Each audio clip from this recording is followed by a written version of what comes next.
Republican Lieutenant Governor Geoff Duncan of Georgia, who backed the validity of the 2020 presidential election when many members of his party were pushing unsubstantiated claims of voter fraud, said that he was still angry over attempts by GOP lawmakers to invalidate their own constituents. Duncan, who was seen as a rising star in state politics when he was first elected in 2018 alongside Governor Brian Kemp and Secretary of State Brad Raffensperger, has been a staunch opponent of former President Donald Trump's crusade against the Georgia election results, which saw the incumbent narrowly lose the state to now President Joe. In his newly released book, GOP 2.0, the lieutenant governor presented a case for a more independent and inclusive party, while also stressing the consequences of Republican mistrust in voting systems, which he says included the loss of 2 GOP Senate seats formerly held by David Perdue and Kelly Loeffler in the January runoff. Duncan, referencing former U.S. Senator and 1996 GOP presidential nominee Bob Dole,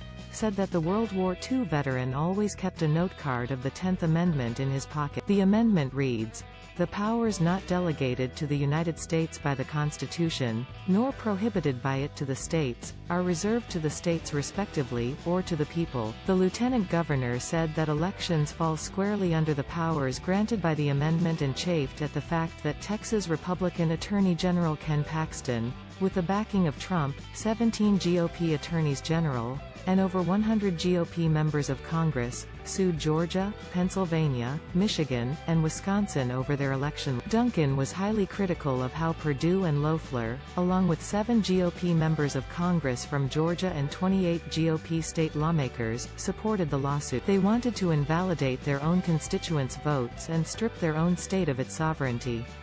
After the U.S. Supreme Court declined to hear the case, Duncan said he believed that the fight against Biden's victory and states' rights was over, but was mistaken. 7 Republican senators and 138 House members continued fanning the flames of misinformation and assaulting the principle of states' rights by objecting to the Electoral College count on January 6, 2021, he wrote. They overtly tried to claim principle while covertly taking sledgehammers to democracy's pillars. Some pointed to the doubt, he emphasized.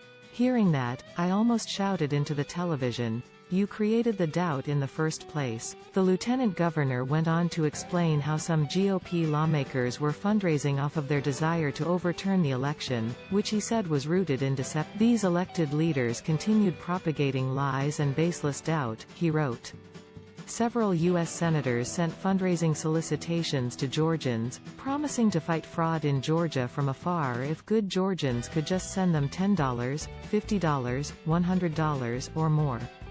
This band of senators and representatives essentially voted to discount more than 10 million ballots legally cast by American citizens in elections fairly run by sovereign states dutifully exercising their responsibilities under the, he added, outsiders and unfortunately Georgia officials, too, tried to deceive my nearly 11 million statewide constituents, take their money, and scrap their votes. I wasn't having it. Duncan announced earlier this year that he would not run for re-election in 2022 and would instead focus on the GOP 2.0 independent movement to broaden the Republican coalition. Read the original article on Business Insider.